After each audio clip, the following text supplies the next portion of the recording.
Boa noite, queridos. Saúdo vocês com a graça e com a paz de Jesus. Amém. Minha família está comigo, a Cris. Fica em pé, Cris.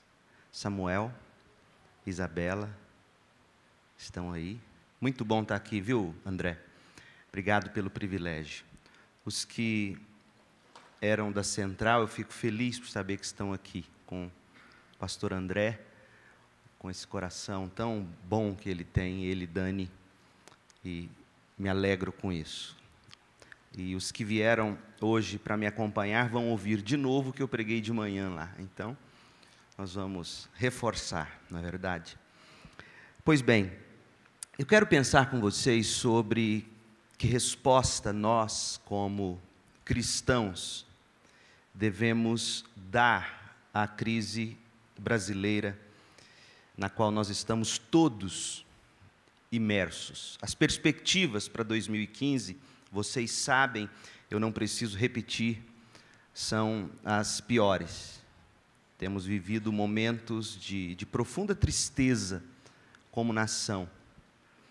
Pensando nisso, hoje pela manhã eu preguei essa mensagem à nossa igreja e desejo compartilhar com vocês também, baseada no profeta Isaías, no capítulo 1. Abra, portanto, por favor, sua Bíblia em Isaías. No capítulo 1, nós vamos ler os primeiros 20 versículos, que resumem muito bem a mensagem do livro do profeta. Quero que você acompanhe aí no seu texto, deixe-o aberto para você, nós vamos usá-lo bastante ao longo desse tempo. Eu não perguntei ao André quanto tempo eu tenho. 45 minutos, tá bom. Vamos lá. Isaías 1, de 1 a 20. Visão que Isaías, filho de Amós, teve a respeito de Judá e Jerusalém, durante os reinados de Uzias, Jotão, Acás e Ezequias, reis de Judá. Ouçam, ó céus, escute, ó terra, pois o Senhor falou. Criei filhos e os fiz crescer, mas eles se revoltaram contra mim. O boi reconhece o seu dono e o jumento conhece a manjedoura do seu proprietário, mas Israel nada sabe, o meu povo nada compreende. Ah, nação pecadora, povo carregado de iniquidade, raça de malfeitores, filhos dados à corrupção, abandonaram o Senhor, desprezaram o Santo de Israel e o rejeitaram. Porque haveriam de continuar a ser castigados, porque insistem na revolta. A cabeça toda está ferida, todo o coração está sofrendo. Da sola do pé ao alto da cabeça não há nada são, somente machucados, vergões e ferimentos abertos que não foram limpos, nem enfaixados, nem tratados com azeite. A terra de vocês está devastada, suas cidades foram destruídas a fogo, os seus campos estão sendo tomados por estrangeiros diante de vocês e devastados como a ruína que eles costumam causar. Só restou a cidade de Sião, como tenda numa vinha, como abrigo numa plantação de melões, como uma cidade sitiada. Se o Senhor dos Exércitos não tivesse poupado alguns de nós, já estaríamos como Sodoma e semelhantes a Gomorra. Governantes de Sodoma, ouçam a palavra do Senhor. Vocês, povo de Gomorra, escutem a instrução do nosso Deus. Para que me oferecem tantos sacrifícios? Pergunta o Senhor. Para mim chega de holocaustos, de carneiros e de gordura de novilhos gordos. Não tenho nenhum prazer no sangue de novilhos, de cordeiros e de bodes. Quando vocês vêm à minha presença, quem lhes pediu que pusessem os pés em meus átrios? Parem de trazer ofertas inúteis. O incenso de vocês é repugnante para mim, luas novas, sábados e reuniões, não consigo suportar suas assembleias cheias de iniquidade.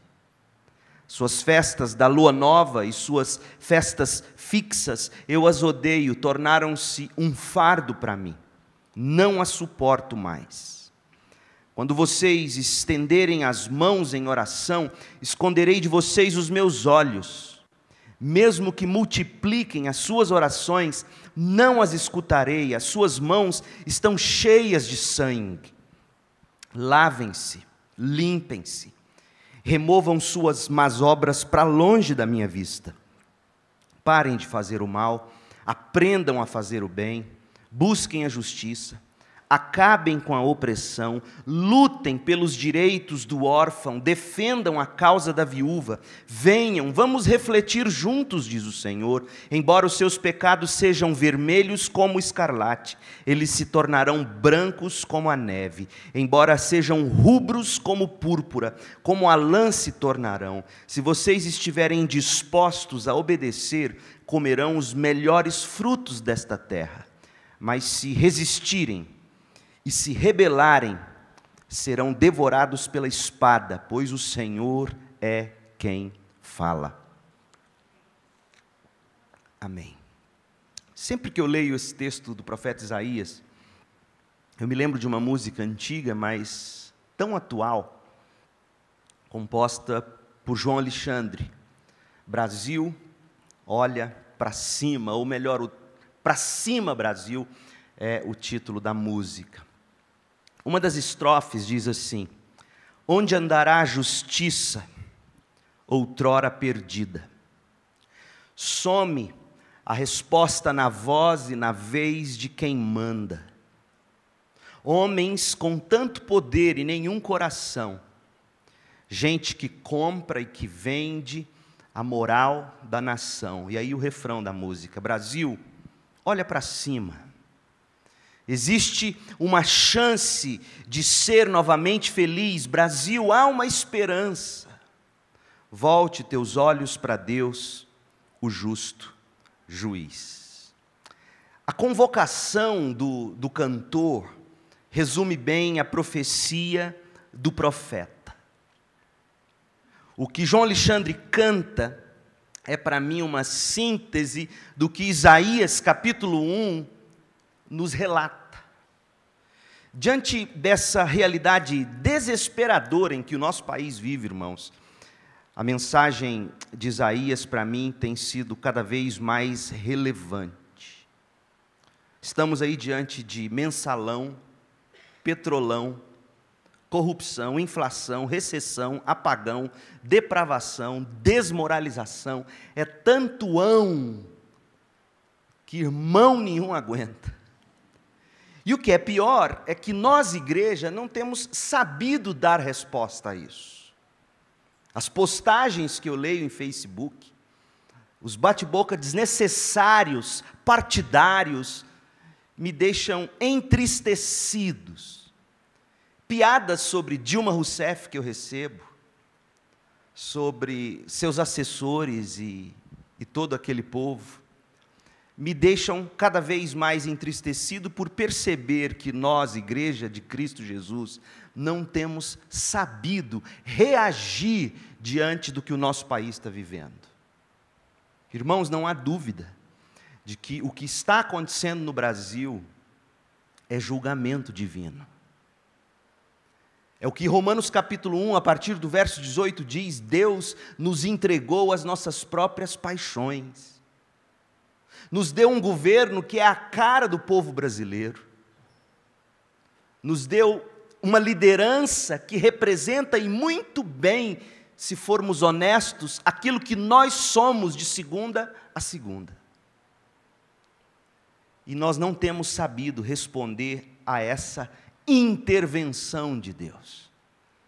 Há 3 observações que eu quero fazer com vocês, olhando para esse texto, antes de nós seguirmos. Vamos ver se eu consigo agora aqui.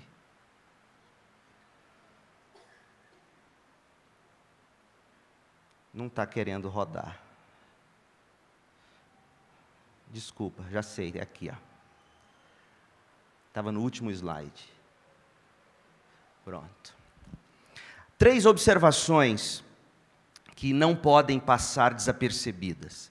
Se eu e você quisermos nos engajar na luta para a qual Deus nos chama enquanto cristãos e cidadãos brasileiros, apesar de nossa pátria não ser aqui, apesar de nossa cidadania ser celestial, há uma missão para cada um de nós aqui e agora. Afinal, Deus nos inseriu nesse momento. E Isaías nos apresenta 3 verdades preliminares que eu quero observar com vocês. A primeira delas é sobre a necessidade de discernimento espiritual. E eu não estou falando aqui de um discernimento espiritual que muitos, especialmente neopentecostais, têm de ficar vendo demônios no Planalto Central, ficar vendo entidades diabólicas em lugares, em estruturas. Não é desse tipo de discernimento que eu estou falando. Veja comigo o versículo 1 do texto que lemos. O livro do profeta Isaías começa com uma palavra que não pode ficar desapercebida. E a palavra é visão. A visão que o profeta Isaías, filho de Amós, teve a respeito da sua cidade, do seu estado, da sua nação, durante o período dos reinados de Uzias, Jotão, Acás e Ezequias. Isaías foi pastor e profeta durante 4 reinados, aproximadamente 80 anos. E o que ele está nos dizendo é que ele teve uma visão de Deus sobre a situação daquele povo. A mensagem que ele escreve é uma mensagem profética, fruto dessa visão. Agora, essa visão que ele teve não significa que ele tenha entrado num estado de transe e de repente ele começou a psicografar o que Deus ia ditando a ele. Não, não é isso. O capítulo 2 de Isaías, o versículo 1 diz que de palavras que ele, profeta, recebeu em visão. Ou seja, Isaías tinha uma percepção espiritual do que estava acontecendo.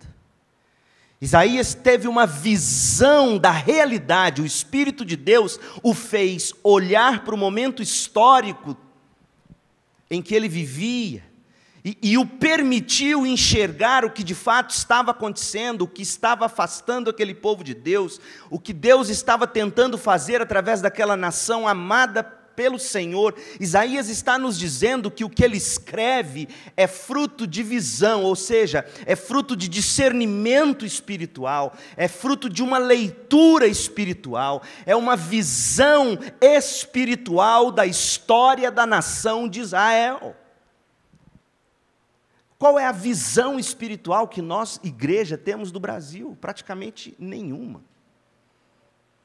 E o povo de Deus, os apóstolos também, por exemplo, sempre souberam ler os seus tempos. Paulo, escrevendo aos Gálatas, ele vai dizer que Jesus nasceu na plenitude dos tempos, no momento exato da história, onde o Império Romano dominava o mundo.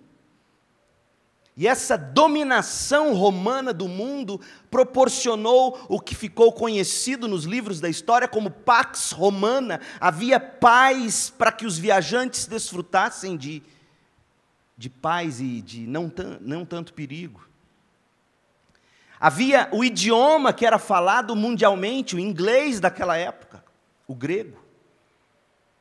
Havia estradas muito bem pavimentadas, tudo ligado, tudo conectado. A cidadania romana que Paulo tinha fazia com que ele andasse por todos os lugares sem qualquer risco. Ele era um cidadão do mundo. Então Paulo olha para tudo isso, vê que Jesus veio nesse momento e diz: bingo, Deus enviou seu filho no momento exato. Ou seja, Paulo tem uma visão.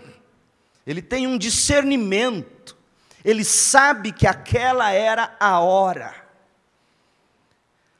Essa expressão de Isaías me faz concluir o seguinte: para toda situação que a gente vive, queridos, há sempre uma visão de Deus para nós. Se nós buscarmos a Deus, se nós quisermos receber dele a visão correta dos fatos, se nós pedirmos a ele discernimento espiritual para aquilo que está acontecendo, nós encontraremos as informações necessárias para prosseguir. Graças a Deus, nós não estamos entregues às nossas próprias conjecturas. Nós não estamos entregues às nossas especulações. A gente sempre pode contar com discernimento espiritual, inclusive para as questões do Congresso Nacional. Das menores situações, como fomos lembrados hoje durante o período de louvor, Deus agindo, Deus intervindo, Deus cuidando de nós, desde as pequenas coisas até as grandes decisões da nossa liderança política. Se quisermos, Deus nos dá discernimento, Deus nos dá visão. Agora, o problema é que nós estamos como nos dias do profeta Eli. Primeiro livro de Samuel, no capítulo 3, versículo 1, diz que nos dias do profeta Eli, raramente o Senhor falava, não havia pregação bíblica. Nos dias do profeta Eli, diz o texto, as visões não eram frequentes, ou seja, não havia discernimento espiritual. A palavra hebraica aqui é a mesma de Isaías 1, verso 1.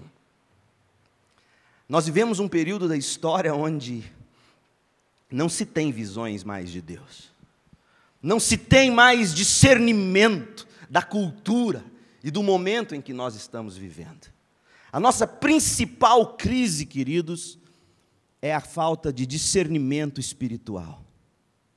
O que impera são as pessoas que pensam, que agem pela própria imaginação delas, segundo a própria iluminação de suas mentes. Nós somos filhos do que os filósofos chamam de iluminismo. Hoje o padrão é a razão do ser humano. Mas a razão, divorciada das Escrituras, produz devastação. Nós não levamos em conta que nós somos seres depravados pelo pecado. O que pensamos e o que sentimos, a parte da graça de Deus em nós, é pura depravação. Nós precisamos urgentemente de uma visão espiritual, de um discernimento espiritual do momento histórico em que eu e você estamos vivendo, criando nossos filhos, preparando-nos para o céu. Segunda observação, a realidade de um povo espiritual.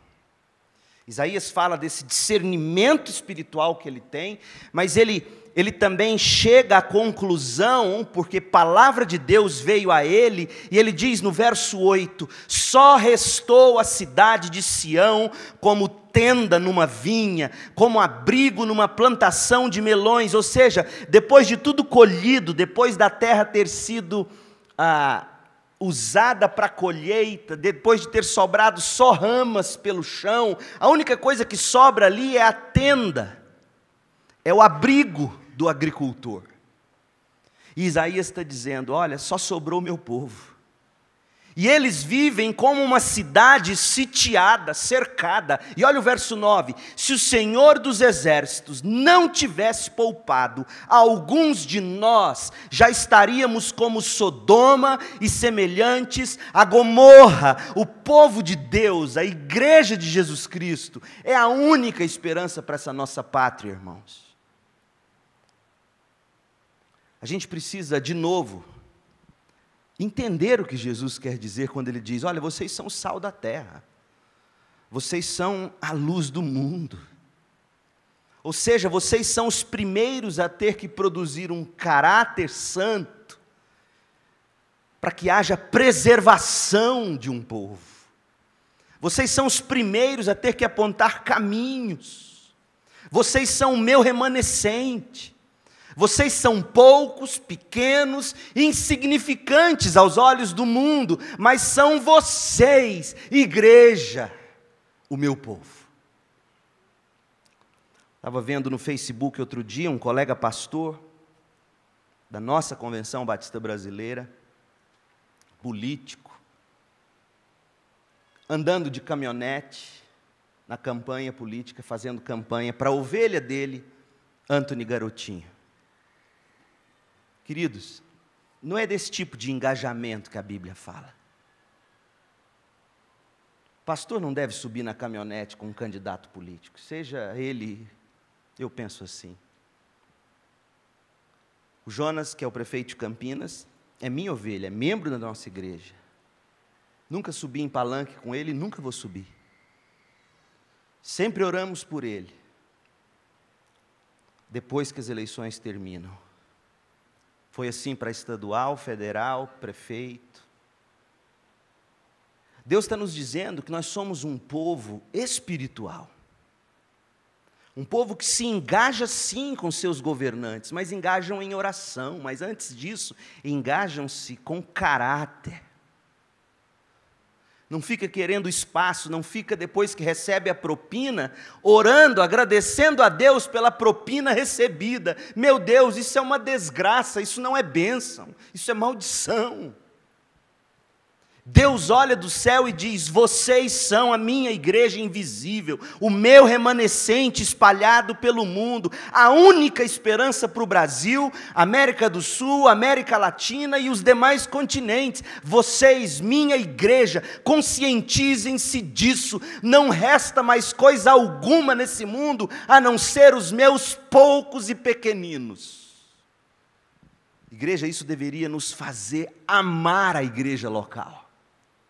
Isso deveria nos fazer querer preservar os valores de Cristo na igreja local e através da igreja local. Isso deveria nos fazer querer alistar na igreja local e dizer: estou pronto para servir aonde for preciso, afinal, eu sou parte de um povo espiritual, um remanescente que Deus preserva nesta nação para que ela não seja ainda condenada.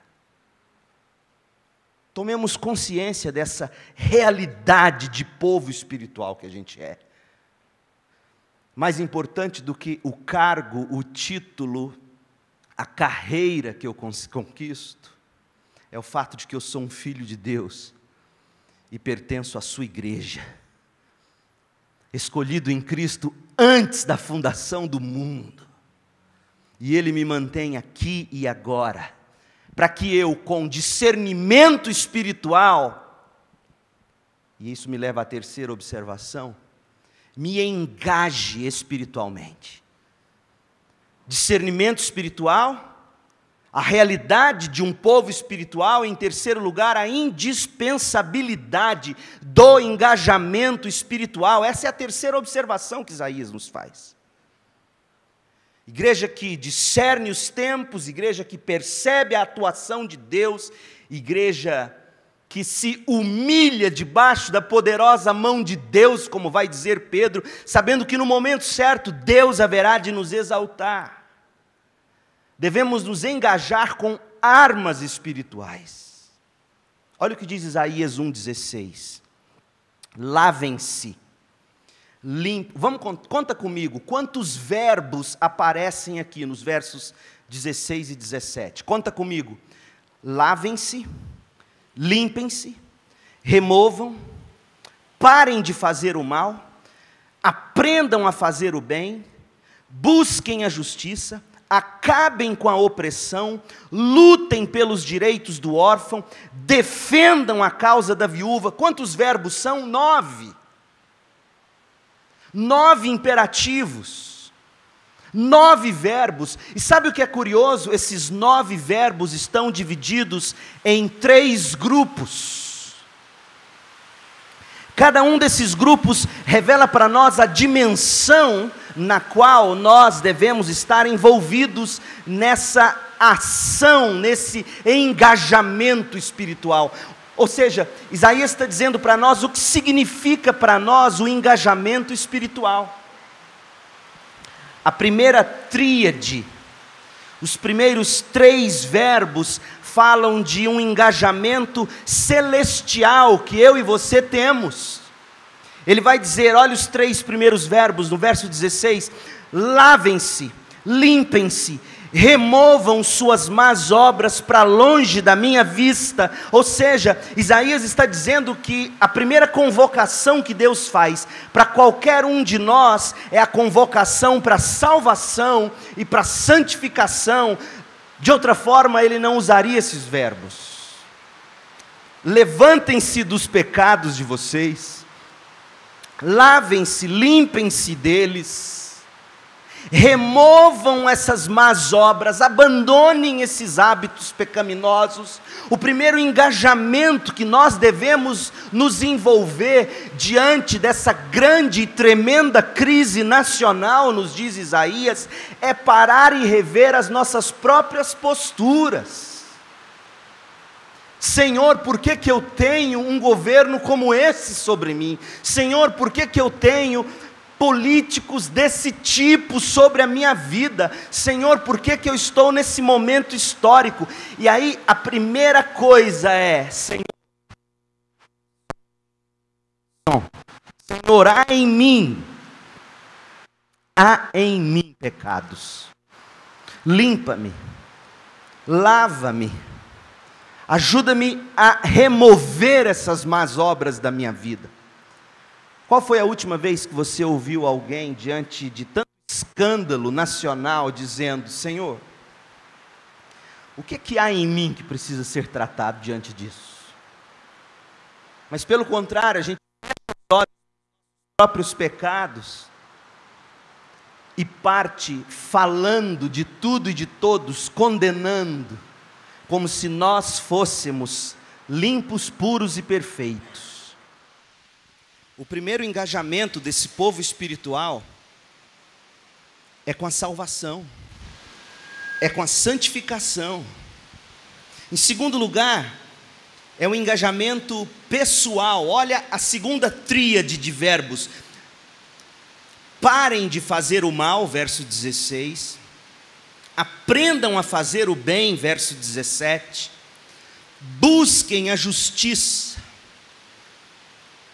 Depois do engajamento celestial, eu tenho que, depois de ter olhado para Deus, pedido a Deus pureza de vida, eu olho para dentro de mim, diz Isaías, e digo assim: ó minha alma, vamos parar de fazer aquilo que é natural para nós, vamos parar de fazer o mal. Ó minha alma, vamos aprender a fazer aquilo que não é natural para nós, vamos aprender a fazer o bem, e vamos juntos, ó minha alma, buscar a justiça, buscar a palavra, buscar a lei do Senhor. Esse é o engajamento do povo espiritual. É um engajamento dele com Deus, é um engajamento dele com ele mesmo, em busca de caráter. E isso nos leva ao terceiro nível do engajamento, que é o engajamento social. E aí vem os últimos três verbos: acabem com a opressão, lutem pelos direitos do órfão, defendam a causa da viúva. Aí sim, eu me engajo em cuidado, em amor, em busca de justiça, em busca de ajudar e servir o próximo. Isaías está nos dizendo que o povo espiritual, com discernimento espiritual, sabe se engajar espiritualmente, pois eles olham para Deus, olham para si mesmos e olham ao seu redor em busca de colocar em prática os valores do reino. Eles entendem, nós entendemos que nós não nascemos para ser servidos, nós nascemos para servir e para dar a nossa vida em resgate de muitos. Feitas as observações, entendido que nós precisamos de discernimento, que nós somos um povo, um remanescente, mantido por Deus, tendo aprendido com Isaías um pouco do que significa o nosso engajamento, a pergunta é: tá bom, por que nós devemos olhar para cima? Ou seja, qual é o estado da nossa nação? O que está errado com o nosso país? Por que olhar para cima? Isaías nos dá duas razões. A primeira delas, versículo 5. Isaías diz que o nosso país, assim como Judá, está doente. E olha essa doença, muito bem descrita pelo profeta.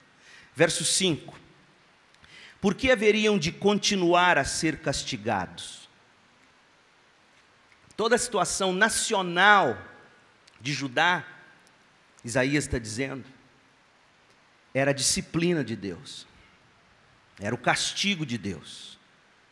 Castigo não no sentido de destruir, de pisar e humilhar, mas castigo no sentido de ver restaurado. Como é que você castiga um filho ou disciplina um filho? Você não faz isso para destruí-lo, para massacrá-lo, você o pune de forma amorosa, graciosa, sábia, na expectativa de vê-lo ou de vê-la de novo, andando no caminho da justiça. Então Deus está dizendo assim, por que vocês continuam debaixo de disciplina? Aí vem a segunda pergunta no verso 5, ele começa a explicar por quê. Por que vocês insistem na revolta? A revolta do povo contra Deus era a causa do castigo e da disciplina de Deus. Aí ele vai dizer da doença, a cabeça toda está ferida. O que é a cabeça na linguagem bíblica? A cabeça representa a razão, as decisões.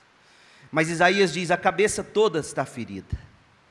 Todo o coração está sofrendo. O que é o coração? O coração é o assento das emoções, do amor.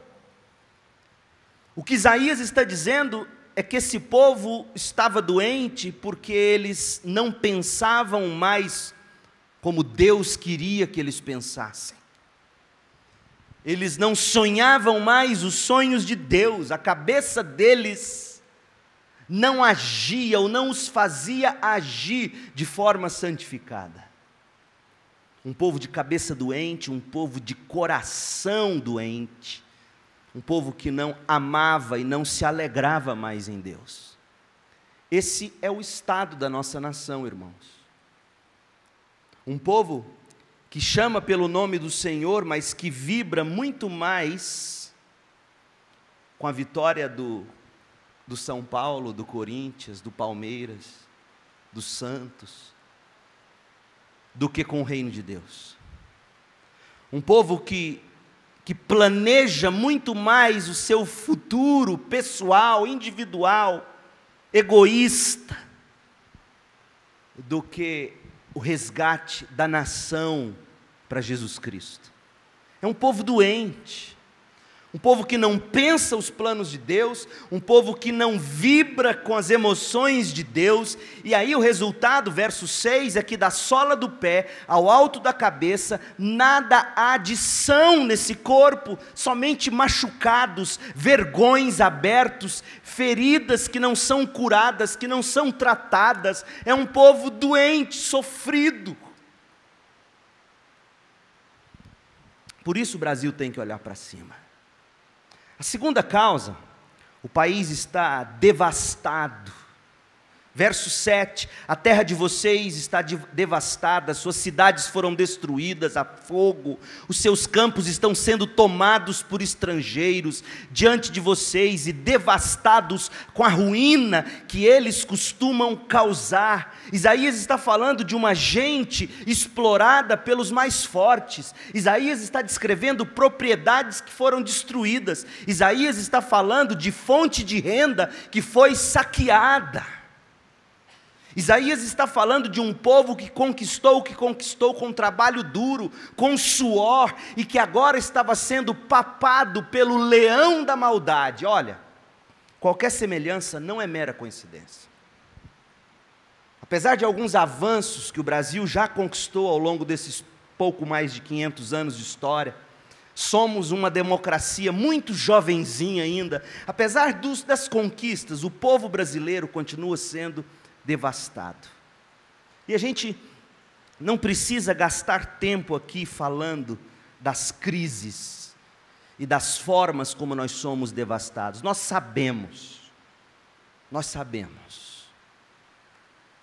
os altos impostos que pagamos, os benefícios quase nulos que recebemos, as injustiças, os processos parados no judiciário, A propina que quando não é dada, a coisa não anda ou não sai. Nós sabemos muito bem o que é ser castigado como povo.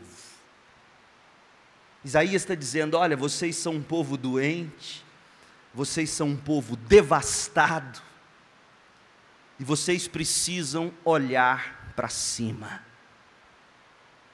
Mas Isaías vai mais a fundo, ele diz assim, por que estamos doentes e por que estamos devastados? Qual é o problema real do Brasil? Isaías nos fala, em primeiro lugar, que o nosso problema principal é que a gente se esqueceu de Deus. Olha o verso 2. Ouçam, ó céus, escute, ó terra. Isaías chama os céus como testemunha contra nós. Por quê? Porque ele sabe que nós da terra não somos homens e mulheres de palavra. O Senhor falou, e olha o que o Senhor falou no verso 2, criei filhos e os fiz crescer, mas eles se revoltaram contra mim. Isaías está apontando a ingratidão do povo. Tem coisa mais ingrata do que um filho que você deu tudo para ele ao longo da vida. Você deu do melhor da sua vida, do melhor do seu tempo, as melhores noites que você poderia ter dormido, mas passou acordado, cuidando da infecção do ouvido, da cólica, da febre, pagando caro pelos estudos, deixando de ter coisas e fazer viagens que você poderia fazer para investir da melhor forma num filho. Aí o filho cresce e se rebela e se revolta contra você. Deus está dizendo, é assim que o meu povo me trata, é assim, eu dou do bom e do melhor, eu te dou da melhor terra. Mas vocês, como filhos revoltados, rebeldes, não me agradecem pelo que eu dou a vocês. Vocês se esqueceram de mim. E além de ingratos, sabe o que vocês são? Isaías diz no verso 3, vocês são irracionais. Olha que linguagem forte ele vai usar. Verso 3 ele diz, o boi reconhece o seu dono, o boi discerne a voz do vaqueiro. O meu povo não conhece minha voz. O meu povo não sabe quando eu falo. O boi sabe. Eu era criancinha e o vovô Davi tinha uma chácara numa cidade chamada Hidrolândia, próximo de Goiânia. E eu ia para a chácara com ele e eu ficava muito assim admirado de manhãzinha quando ele ia tirar o leite das vacas. Vocês sabem que a vaca fica no pasto durante a noite inteira, separada dos bezerros, os bezerros ficam presos lá num curral, e a vaca fica a noite inteira pastando, e o leite aumentando, para na manhã seguinte, quando o bezerrinho vier mamar na mamãe vaca, o leite sair em abundância. E aí, o vaqueiro ia buscar as vacas, aliás, nem precisava, porque o sol ainda não tinha nascido, os bezerros estavam dentro do curral e as vacas já estavam lá fora, na beira do curral. Bom! E o bezerrinho de lá. Aí o vovô entrava e punha as vacas dentro do curral. Aí ele ia chamar um bezerro da vaca tal. Irmãos, quando ele falava o nome de uma vaca que eu nunca esqueci, era uma vaca preta, linda, bem peituda, leiteira, era dela que eu sempre tomava o leite, naquela lata de extrato, que você fazia de copo, enchia de açúcar, na época não tinha colesterol, hoje tem, nem diabetes, e você enchia de açúcar e espremia aquele leite assim, espumante. Aí o vovô abria a porta do curralzinho onde os bezerros estavam presos, e dizia o nome, Paraúna, Paraúna, o bezerro da Paraúna saía, corria na mãe, metia a boca no peito dela, e o vovô logo alaçava o bezerro, amarrava na perna da frente, sentava no banquinho e tirava o leite. Nunca me esqueço do vovô dizendo o nome das vacas, o bezerro entendendo e indo até a mãe. Deus está dizendo: o boi conhece minha voz, meu povo não sabe quando eu falo. E mais, o meu povo não me compreende, eles não veem a minha manjedoura comer do pão e beber da água da vida. O meu povo é irracional, o meu povo é ingrato, o meu povo se esqueceu de mim e ainda se admiram do porquê de tanta doença e de tanta devastação nesse país. Sabe por que tanta maldade? Sabe por que tanto desastre? Porque vocês se esqueceram de mim, são ingratos e são irracionais. Segundo lugar, eles se corromperam diante de Deus. Versículo 4 fala da forma como o povo não cumpriu o ideal de Deus. O versículo 4 usa 4 termos para descrever o povo de Deus.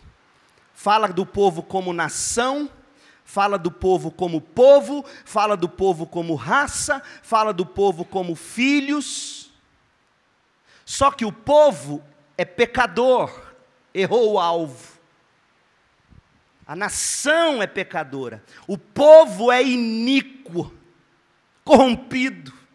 A raça é uma raça ruim, é de malfeitores. Os filhos são rebeldes, dado à corrupção. Por que estamos doentes? Por que estamos devastados, irmãos? Esquecemos-nos de Deus, corrompemos-nos diante de Deus, e em terceiro lugar, pervertemos o culto a Deus.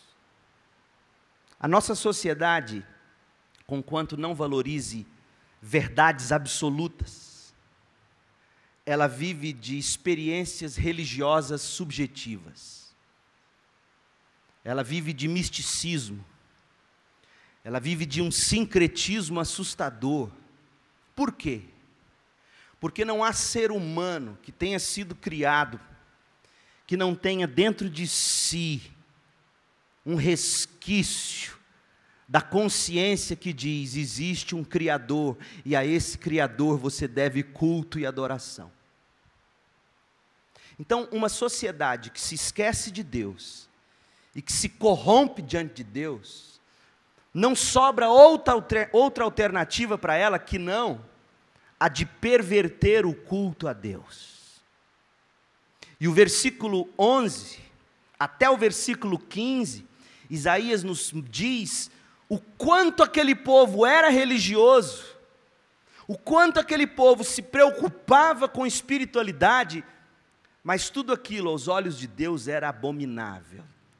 Releia depois com calma os versos 11 a 15 e veja como Deus condena esse culto sem espírito, esse culto sem verdade, esse culto sem caráter, esse culto sem amor, esse culto sem compromisso. É um povo que se corrompeu, que se esqueceu de Deus, mas que sabe que não consegue viver sem Ele, então não resta outra alternativa, eles pervertem o culto a Deus. A sociedade precisa olhar para cima. Como olhar para cima? E eu concluo. Isaías nos dá 3 dicas. Devemos olhar para cima com compromisso, com contrição e com comunhão. Compromisso é visto nos verbos que nós já estudamos, nos versos 16 e 17. Levantarmos-nos, limparmos-nos, remover o pecado, aprender a fazer o bem, fazer a justiça, acabar com a opressão, lutar pelos direitos, defender a causa das viúvas, ou seja, comprometa-se com o próximo. Os mandamentos se resumem no amor, amor a Deus e ao próximo. Compromisso. Agora, sabe por que falta compromisso? Porque não existe mais contrição.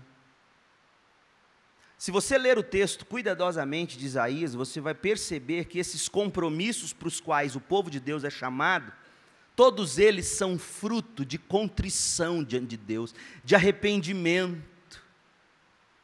Nós somos um povo que não chora mais por causa dos nossos pecados. Nós somos um povo que no máximo tem vergonha do escândalo, mas não teme e não treme diante da glória de Deus. Um povo sem contrição não vai conseguir ter compromisso. E o que é que sustenta a contrição e o compromisso? Nossa comunhão com Cristo. Comunhão com Cristo. Os versículos 18 a 20 de Isaías 1 nos fala de como Deus nos chama a uma doce comunhão em Jesus. Olha o verso 18. Venham, vamos refletir juntos, vamos pensar, vamos raciocinar sobre quem Deus é, quem nós somos, em que momento nós estamos vivendo, por que será que estamos passando o que estamos passando, reflitamos diante de Deus. Mas a gente não reflete, nós somos a geração do entretenimento, do show da fé. Nós somos a geração que não quer mais pensar com Deus diante de Deus. Isaías diz, nós precisamos de comunhão, e essa comunhão começa pela reflexão. E aí ele vai dizer, embora os seus pecados sejam vermelhos como a escarlate, eles se tornarão brancos como a neve.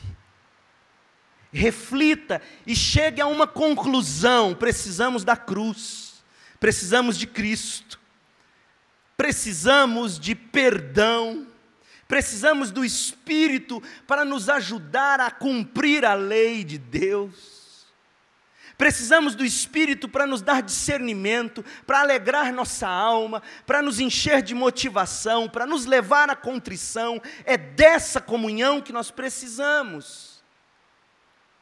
E isso nos leva aos versos 19 e 20, porque se a gente estiver disposto a obedecer, comeremos os melhores frutos dessa terra, mas se continuarmos resistindo, continuarmos nos rebelando, nós seremos devorados pela espada, pois é o Senhor quem fala.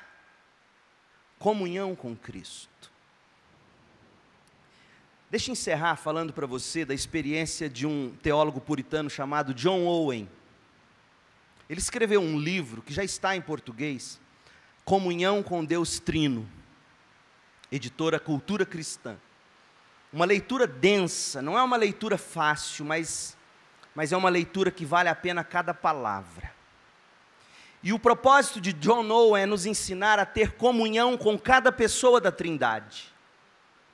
E quando ele chega na comunhão que devemos cultivar com Deus Espírito Santo, ele diz assim, abre aspas, a vida e a essência de todo o nosso consolo estão nas promessas de Cristo. A vida e a essência de todo o nosso consolo estão nas promessas de Cristo. Elas são a fonte de toda a nossa consolação. Quem não conhece quão distintas de poder são elas na mera letra, mesmo quando cultivadas ao máximo por nossas considerações e meditações nelas. Difícil, mas deixa eu resumir. Ele está dizendo assim, você quer consolação de Deus? Busque nas palavras de Deus as promessas de Cristo. Mas quem é que nunca passou pela experiência de abrir a Bíblia e ler a letra, mas não sentir aquela palavra penetrando você? Todos nós já sentimos isso. E aí John Owen diz, é aí que entra o Espírito.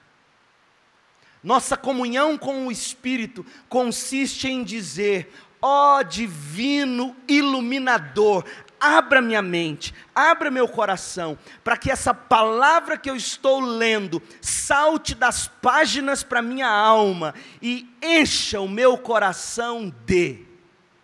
E aí ele diz: assim que a alma começa a sentir a vida de uma promessa aquecendo o seu coração, aliviando, afagando, suportando, livrando de medos, de enredos e de problemas, essa alma sabe que o Espírito Santo está ali, o que se adiciona à sua alegria e a leva à comunhão com Deus Pai e Deus Filho. John Owen está nos ensinando que a comunhão que devemos nutrir com Deus é baseado nas promessas de Cristo, reveladas na Bíblia e iluminadas pelo Espírito. Irmãos, quando a igreja se deleitar nisso, na palavra, ela vai ser levada à contrição.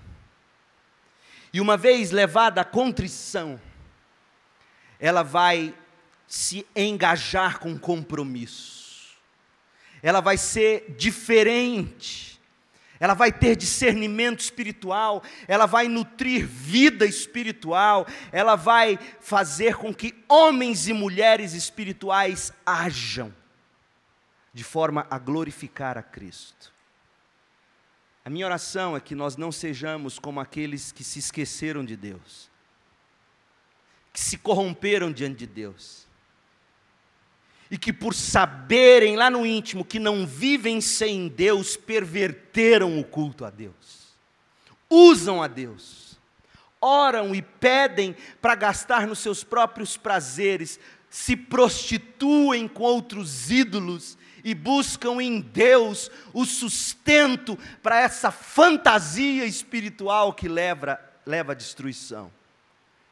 O Brasil, começando por nós, precisa olhar para cima. Que Deus nos abençoe e nos ajude a ser um povo comprometido, engajado, mas em comunhão doce com Deus, pelas promessas da palavra, pela iluminação do Espírito. Essa é a minha oração por você.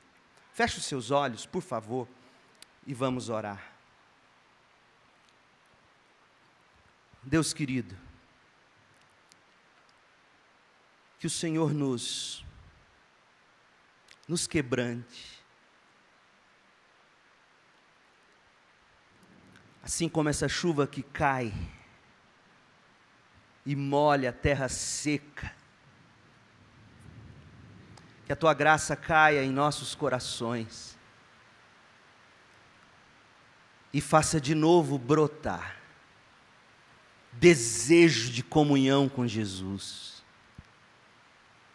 desejo de ler a palavra de Jesus, de ler as Escrituras, que o Teu Espírito seja o nosso guia, a iluminação para a nossa mente, para o nosso coração. Que sejamos homens e mulheres que sabem discernir espiritualmente os tempos. Homens e mulheres convictos do privilégio que é ser parte do remanescente de Deus. Homens e mulheres que se engajam espiritualmente. Ó Deus, dá-nos essa alegria de ver um avivamento nessa nação, começando em nós e através de nós. Visita os nossos filhos nos acampamentos, visita os nossos jovens, os nossos adolescentes, pré-adolescentes, nossas famílias, e que haja restauração aonde há de ter. Ó Deus, é a nossa oração sincera, agradecidos, em nome de Jesus. Amém. Deus te abençoe.